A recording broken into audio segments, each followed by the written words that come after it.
Dear Mamio, ako si Weng, feeling ganda dahil may nagpapaganda. Mamio, ito ang kwento ng buhay ko. College days nang makilala ko si Greg sa isang universidad sa Kalakhang, Maynila. Bachelor of Science in Education ang course ko, samantalang AB Political Science naman si Greg, na classmate ko sa isang minor subject. Minsan, hindi ni Greg napukaw ang atensyon ko marahil sa kanyang kapreskuhan. Mayabang ang tingin ko sa kanya. Sa bagay, may kay namang magyabang si Greg. Siya kasi ang student government president, varsity player, dean's lister, at anak ng college president ng aming universidad. Isang araw, absent ang professor namin sa philosophy. Hi. Hi, Weng. Let's have a lunch. Kahit isang oras lang. May bagong restong bukas sa recto eh. Sarap ng steak dun. Me? Yes, you. Why me? Why you? Because I like you. Bakit? May magagalit ba? I don't know. Terror kasi si Prof sa next subject ko eh. Pwede next time. Let's see. Okay. Bye. Uy, pre! Di ka pa nanliligaw, basad ka na kay Weng. Bakit kasi si Weng ay one of the boys yan? Tukso ng mga classmates namin kay Greg. Nagmamadali kaming lumayo ng close friend kong si Des upang di na namin marinig ang anumang komento ng aming classmates. Para namang diring-diri ka kay Greg. Des, di ba may girlfriend siya? Yung social from BSBA department. Huli ka na talaga sa balita. 2 weeks ago pa, ang lakas ng bulong-bulungan, hiwalay na sila. At si Greg ang nakipag-break. Oh? Really? My goodness. Siya talaga nakipag-break? No. Lumipas ang mga araw, Mamiyo. Nawaglit na sa isipan ko ang paanyaya ni Greg. Di rin naman siya nag-approach muli sa akin. Pero kapansin-pansin, nabawasan ang kanyang pagiging presko. Hanggang last day ng first semester namin, isang long stem white rose ang nasa upuan ng aming classroom. Yan ang bumungad sa akin. Wow, Miss Weng, what a beautiful flower for you. From someone special.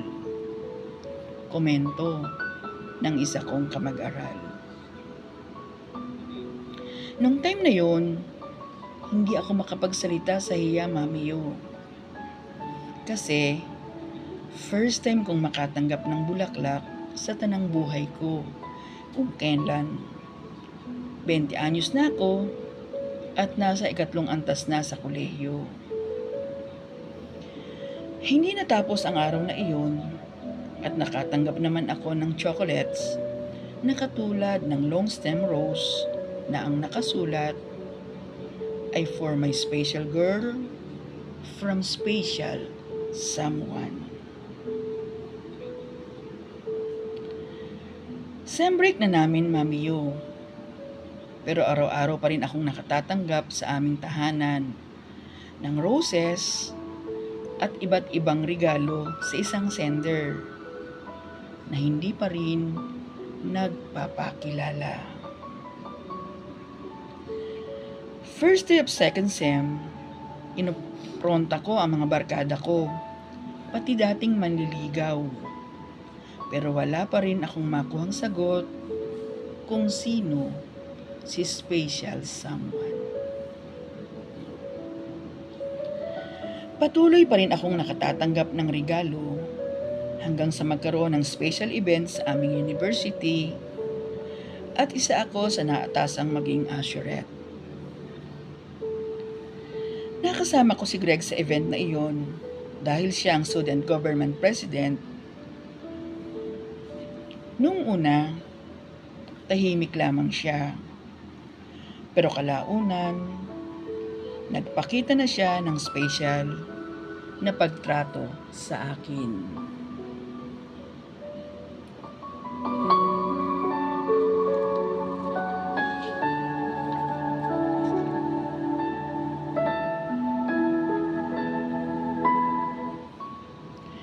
Pakiramdam ko, isa akong prinsesa ng mga panahong iyon, Mamiyo. Siya ang naghahatid sundo sa akin sa halip na sa school service ng aming universidad. Kaya, unti-unti akong na-develop sa kanya. Sa huling araw ng event, inihatid akong muli ni Greg at nagpaalam siya sa aking mga magulang kung maaari niya akong ligawan. My goodness, Mamiyo. Hinilig ako ng husto ng mga sandaling iyon. Pero dahil naisip ko si Maria Clara, nagtakip na lang ako ng abaniko sa aking mukha upang hindi rin makita ng pamilya ko ang pupula ng aking pisngi. Ganon din ni Greg. Hindi tumutol ang mga magulang ko at nagpaalaala na lamang na ingatan ako ng aking mangingibig. Bago nagtapos ang second semester, opisyal na ang relasyon namin ni Greg at nakumpirma ko na siya talaga si special someone. Summer, nag-enroll ako sa special class. Samantalang si Greg ay umuwi sa Cebu kasama ang kanyang buong pamilya. Ang hirap pala ng long distance relationship, Mamiyo. Para akong praning sa kaiisip kung ano na ang nangyari kay Greg. Sino ang kasama niya? Sino ang mga nakakausap niya?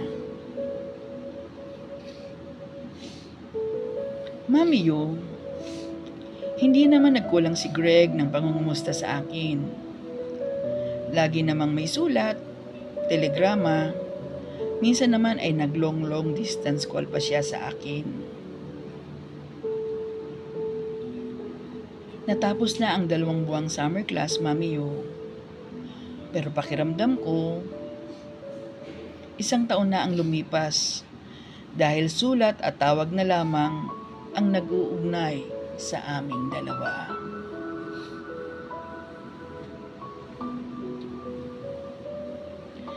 Nagsimula na ang first semester at graduating na kami ni Greg, Mamiyo.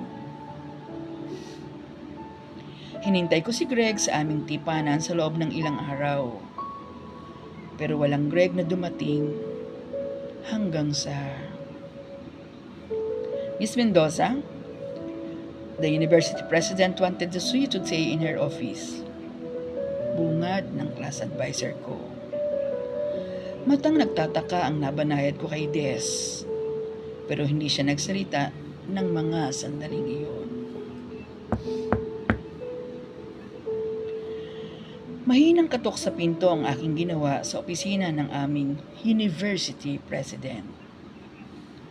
Mabilis naman akong pinagbuksan ng pinto ng kanyang sekretary at pinaghintay sa conference room. Miss Mendoza, have a seat. Thank you, ma'am. I would like to thank and congratulate you for being a pride of our university. And I am confident that this is an excellent opportunity for you to further develop your analytical abilities, skills, and talent. Since based on the records, you are a consistent Dean's Lister. Thank you, ma'am. Ma'am, may maipaglilingkod po ba ako? Yes, Miss Mendoza. I would like to recommend you for a short program in Japan as an exchange student, and it will last for 3 months. Wow. Thank you, ma'am. But ma'am, I'm not ready for that program, and I don't have funds to support it either. Well, Miss Mendoza, the university will be handling your financial obligations. Ma'am, salamat po sa tiwala, pero ma'am, sorry po. Pwede po ba akong tumanggi? Well, if that is your decision. But don't hesitate to see me kung magbago ang isip mo. By the way, my son Greg requested me to let you know that he is incapable to hold on to his promises to you. Man, last week, my son tied a knot with his childhood sweetheart. He had no choice, Miss Mendoza, but to marry her. I am so sorry, Miss Mendoza. Hindi ko na nagawang magpaalam sa taong harap ko ng mga sandaling iyon, Mamiyo. Tumakbo ako sa CR at doon ko inilabas ang lahat ng aking nararamdaman. Ang sakit, Mamiyo. Ang sakit-sakit.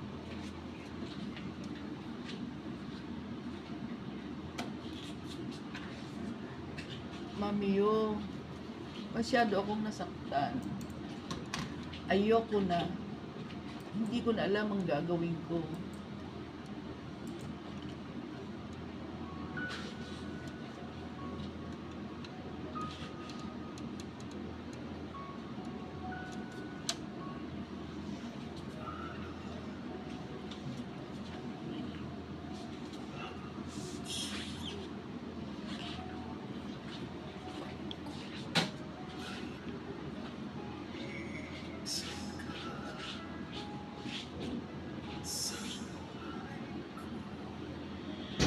Mamiyo, si Jimmy ang unang dumamay sa akin ng mga panahong iyon. Ang aking male best friend na kaibigan din ni Greg. Niyaya niya akong lumabas at magtungo sa parke malapit sa aming paaralan.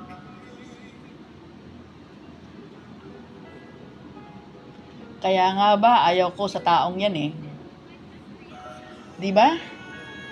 Noon pa man, ayoko na sa kanya. Pero hindi lang ako makapag-advise sa'yo. Ang lakas ng loob na ligawan ka. Ginamit niya pa si Professor Santillan. Ibang klase. Hunghang pala siya eh.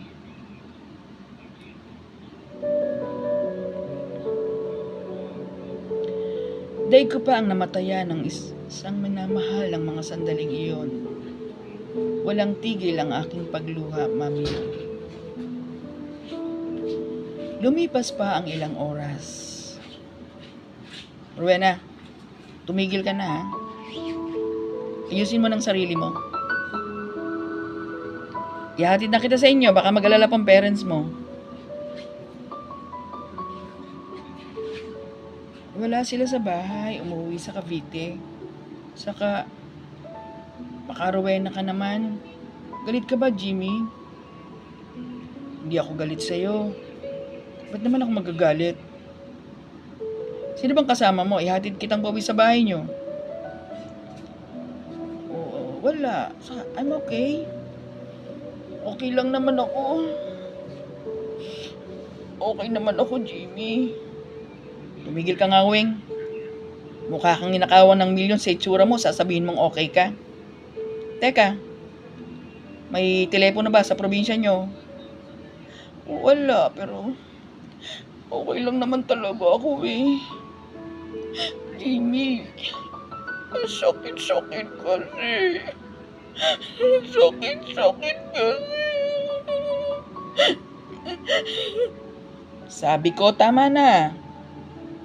Uubusin mo ba ang luha mo sa isang walang kwentang lalaki?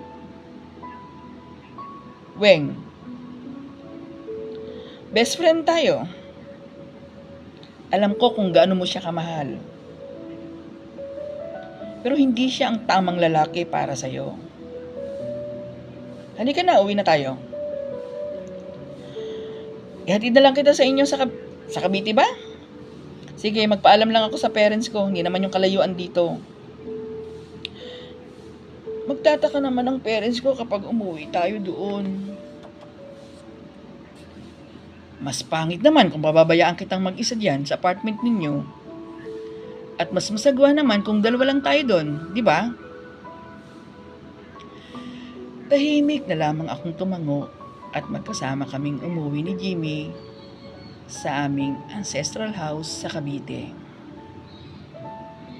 Si Jimmy, dahil matagal na siyang kakilala ng pamilya ko, ang nagpaliwanag sa kanila sa nangyari sa aking unang pag-ibig.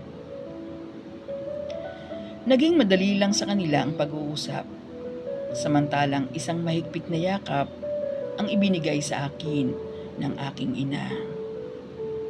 Ayon sa kanya, makikita ko rin ang taong lubos na magmamahal sa akin.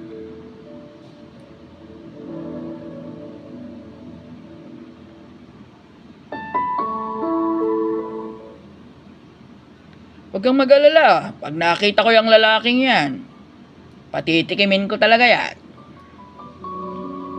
Pero maitanong ko lang, Weng. Weng, naisuko mo na ba ang bataan mo sa damuhong iyon? Hindi po pa. Naku, kahit kailan, hindi ko naman po inisip yon. Saka, iginalang naman po ako nung taong yun. Tama na yan. Magsikain na tayo at mukhang pagod na tong si Jimmy. Iho, dito ka na magpalipas ng gabi, ha? Opo, tita. Salamat po. Ang ilang araw na kasama namin si Jimmy ay nakatulong upang mabawasan ang sakit na aking nararamdaman, Mamiyo. Pagbalik namin sa Manila, hindi ako nahiyang harapin ang mga classmates ko, barkada, maging mga propesor na nakakaalam ng love story namin ni Greg. Tama si Jimmy. Wala akong kasalanan, kaya wala akong dapat ikahiya. Si Jimmy na aking best friend, ang nagsilbi kong kuya, advisor, bodyguard, noong panahong iyon. Mabilis na ang lumipas. 1 taon at nalalapit na ang aming graduation. May kurit pa rin sa puso ko kapag naalaala ko si Greg. Pero siya ay isang alaala na lamang. Magkasama kami noon ni Jimmy sa school library nang tanungin niya ako kung ano ang plano ko after graduation. Siyempre, magtuturo. Kapag kumita, mag-i-enroll sa masteral next year. Ikaw, anong plano mo? Magpapatuloy sa pag-aabuga siya.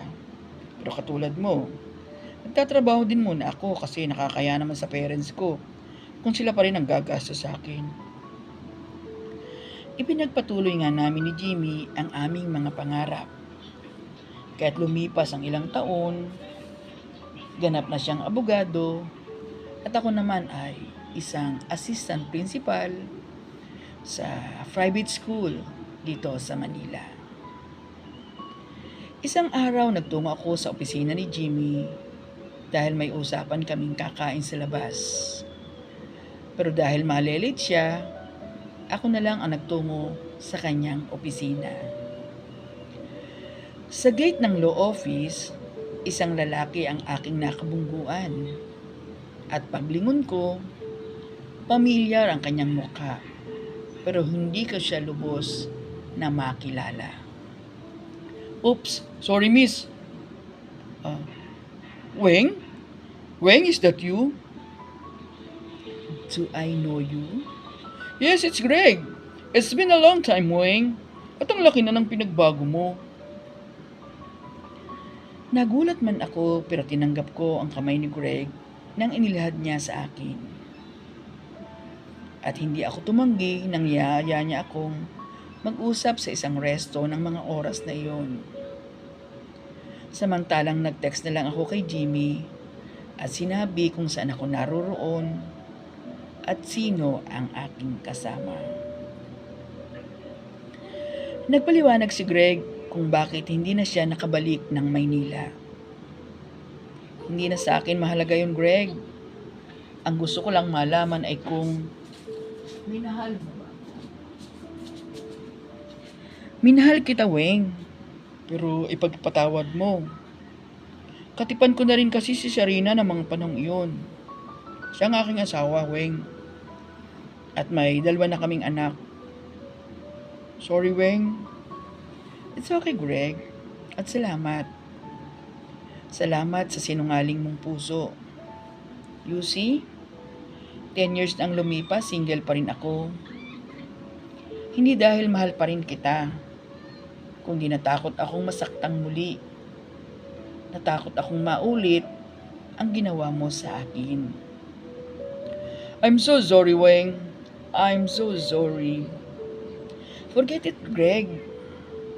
By the way, I would like to invite you. Ikakasal na ako next month. And you are invited. Wow, great! Best wishes at congratulations sa future husband mo. Swerte naman niya. Mapapangsawa niya ang isang simple pero matalino, mapagmahal. A very special lady like you. At maganda pare, wag mong kalimutan yan. Oh, so kayong magkakatuluyan, pre? Wow, kaya pala. Now I know. Well, congratulations and please take care of Weng. Of course, I will. I will. Sa kasalukuyan, may isa na kaming anak ni Jimmy, ang aking tunay na pag-ibig. Si Greg naman, lagi silang nagkikita at magkumpanyero pa ng aking esposo. Dahil pareho na silang tagapagtanggol ng mga naaapi. Mami Yo, nais kong ipakilala sa iyo ang tagapagtanggol ng puso ko, Attorney Jimwell Garcia Velasco. Mami Yo, hanggang dito na lamang ang kwento ko. Thank you so much and God bless you and more power to you and to your program. Sincerely yours, Weng.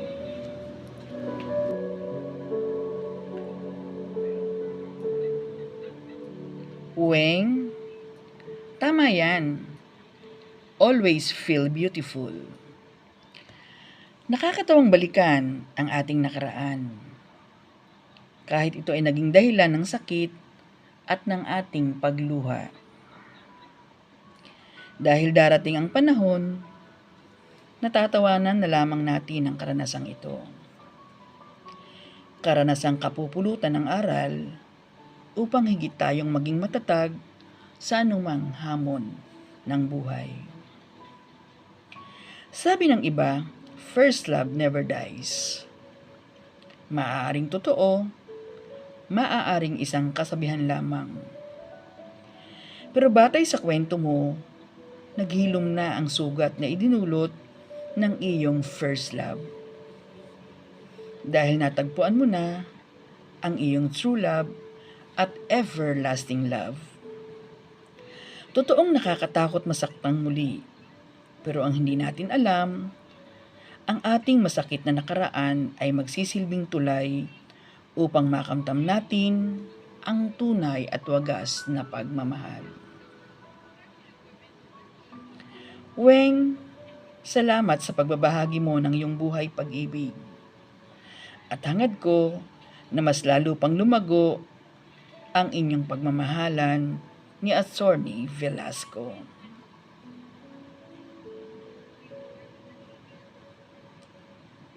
Romans chapter 12 verse 10. Be devoted to one another in love. Honor one another above yourselves. Mga tagapakinig, marami pong salamat sa inyong suporta. Maaari po bang isubscribe nyo ang aking Mamiyos YouTube channel? Pindutin ang notification bell upang lagi po kayong updated sa iba't ibang kwento ng buhay at pag-ibig ng ating mga letter senders. Marami pong salamat. Bye!